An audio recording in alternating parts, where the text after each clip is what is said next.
Rapaziada, e o João Guilherme recebeu o José Boto aí no MengoCast, o programa que ele tem no Flamengo. E o José Boto falou aí diversos assuntos relacionados ao Flamengo, ao futebol brasileiro. E eu peguei alguns pedaços aqui dessa entrevista e o link vai estar aqui na descrição se você quiser acompanhar ela completa. Vamos lá pro vídeo, vamos ver aqui o que ele falou. Falando do Ninho do Urubu, que é onde você passa a maior parte do seu tempo. Conversando com algumas pessoas aqui, elas me passaram o seguinte: olha, o Boto, ele mudou algumas coisas no Ninho do Urubu em relação ao passado.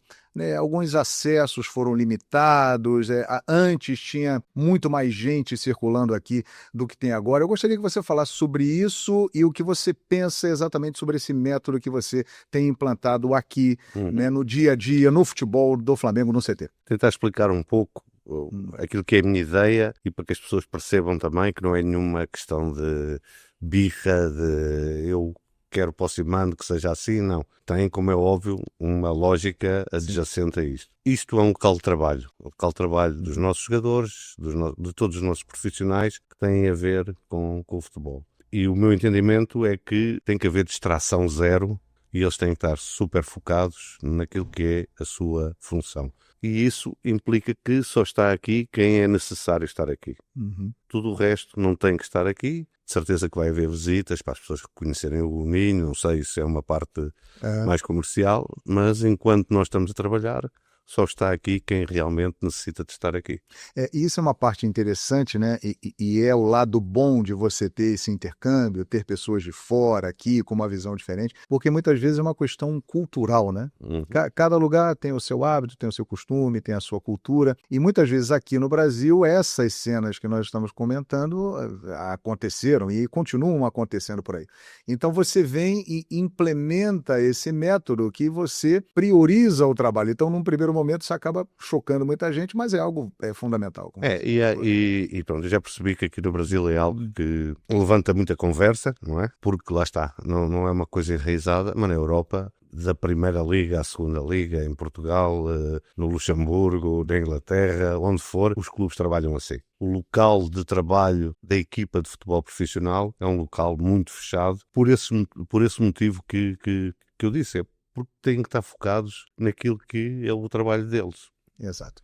Agora, Boto, o que você acha que o futebol europeu pode passar para o futebol brasileiro, para acrescentar a qualidade do futebol brasileiro, e você está aqui como um europeu exercendo uma função diretiva? Eu lembro-me que há 20 anos atrás, 25 anos atrás, e até mais recentemente, Portugal sempre foi um país muito aberto a ter técnicos estrangeiros. Paulo Autori, do Carlos Alberto Silva, Filipão na seleção. E todos eles trouxeram coisas positivas ao futebol português, abriram os horizontes a muita gente que trabalhava no futebol português, assim como alguns treinadores que trabalharam em Portugal, da antiga escola de leste, não é? Que trouxeram coisas novas ao futebol português, e eu acho que o intercâmbio e a partilha fazem sempre as pessoas crescerem. E, portanto, eu acho que aqui não é diferente do outro lado do mundo. Há um sucesso até grande aqui de alguns treinadores portugueses, não é? Começando pelo Jorge Jesus, o Abel Ferreira. Eu penso que aquilo que trazem aqui ao futebol brasileiro é um pouco de organização, mais do que novas metodologias. Falando do treino, falando do jogo, eu acho que aquilo que eles trazem um pouco mais de organização. Eu sei porque já ouvi histórias aqui, conheço-o bem. O que eu estou a fazer aqui, o Jesus fez aqui assim que chegou. Sim. Fechar o CT, fechar este tipo de coisas que fazem que os jogadores estejam mais focados, que haja uma maior seriedade no trabalho. Eu acho que isso é aquilo que os europeus podem trazer. Perfeito. E logo que você chegou, se não me engano, na sua primeira entrevista, você falou de uma perda da essência do futebol brasileiro, né? Que o futebol brasileiro deixou um pouco de lado aquilo que ele sempre teve. E eu percebo que você é um profissional muito preocupado com isso, e você trabalha hoje num clube que tem uma longa história em categorias de base e uma tradição muito grande de revelar jogadores, né? É realmente uma parte que eu gosto muito. Aquilo que os clubes sempre vieram buscar aqui ao Brasil é o talento, é a irreverência do jogador brasileiro, e eu acho que a partir de uma certa altura, porque havia uma ideia errada de que o jogador brasileiro não era bom taticamente, não era intenso, que tinha dificuldades na Europa para se impor, o que é uma ideia completamente falsa, não é? Basta olhar o número de brasileiros que jogam ainda hoje na Europa para se ver que isso é uma ideia falsa. Eu acho que se começou a imitar coisas que se faziam na Europa para dar aos jogadores algumas valências que fizeram com que os jogadores brasileiros ficassem piores. Eu costumo dizer isto na brincadeira, há muitos amigos que tenho aqui no Brasil, que eu dizia assim, se for para vir buscar altos, fortes, intensos, rápidos, vamos à Dinamarca, que são mais baratos do que no Brasil.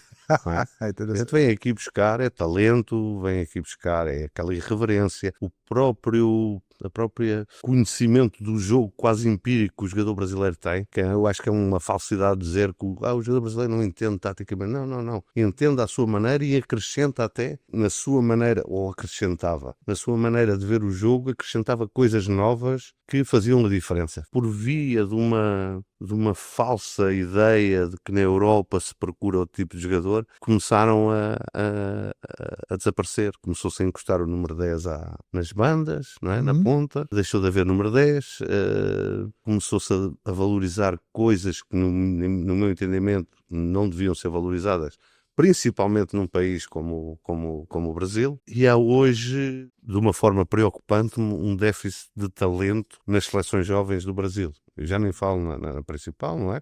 A partir dessa altura começou a diminuir. Hoje não é assim tão fácil encontrar jogadores diferentes daquilo que há na Europa aqui no Brasil. E eu acho que isso é preocupante para o futebol brasileiro. O Jorge Jesus, ele deu uma declaração aqui uma vez, que se tornou muito famosa, que perguntaram para ele, você não vai poupar jogadores? Não vai descansar jogadores? E ele respondeu, descansar? Descansar para quê? O jogo foi hoje quarta, eles vão descansar quinta, sexta, sábado e no domingo vão jogar. Eu acho que isso tem muito a ver. Nós em Portugal temos uma metodologia de treino que é muito famosa a nível mundial, que se chama a periodização tática, que foi algo inventado e desenvolvido com um português que se chama Vítor Frade e que se alastrou rapidamente a quase toda a Europa. Hoje, em toda a Europa, se treina com essa metodologia. Felizmente o Filipe também segue muito essa metodologia e essa metodologia, que nós portugueses temos muito na cabeça, diz que o jogador fica melhor quanto mais joga. Opa, então eles ficarão melhores. Em todo o ponto de vista, fica melhor. E o que te seduziu a encarar esse desafio, a vir do outro lado do mundo e chegar aqui no Flamengo, no maior clube do Brasil? Dizer não ao Flamengo é difícil, não é?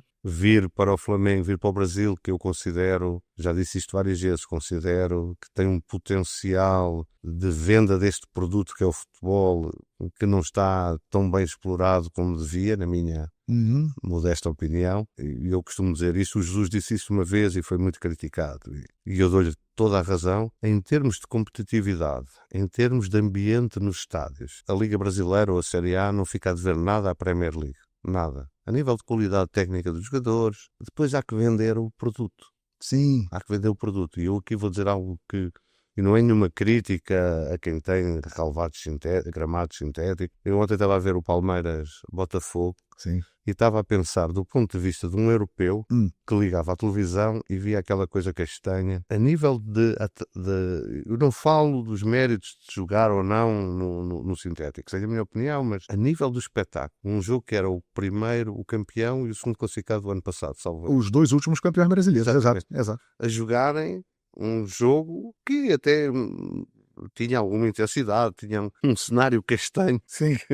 Não é bonito para se ver, não é bonito para... Ou seja, não é atrativo para quem não é brasileiro e que quer consumir este produto. Por isso eu digo, tendo cuidado com algumas coisas de como é apresentado o produto, eu acho que mesmo na Europa a Liga Brasileira tem tudo para cativar as pessoas, apesar da diferença horária. Enfim, rapaziada, o José Boto, ele falou sobre vários assuntos, eu selecionei alguns tópicos interessantes. Ele falando nessa questão de gramado, de arena, né? O Allianz Parque é um gramado artificial muito feio. Eles poderiam até escolher um melhorzinho aí, que seja até mais bonitinho visualmente, porque o que importa é o pacote, né, rapaziada?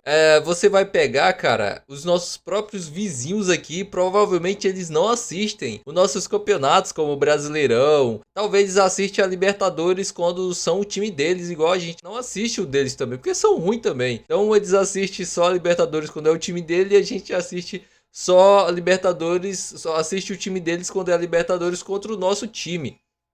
Então a gente sempre tem que focar nisso. Se nem os nossos vizinhos aqui, como o Uruguai, Argentina, o Paraguai, assistem o nosso campeonato, imagina os europeus que têm diversos campeonatos muito mais atraentes e no horário que provavelmente é um horário agradável para eles. E é um campeonato visualmente bonito, né? O Brasileirão é um campeonato muito legal de acompanhar, mas visualmente é muito feio. O estádio assim que eu acho maneiro de assistir e acompanhar jogos é na Arena Corinthians, é um gramado muito bonito realmente, visualmente, esteticamente é muito perfeito assim. Deixa o like, até o próximo vídeo.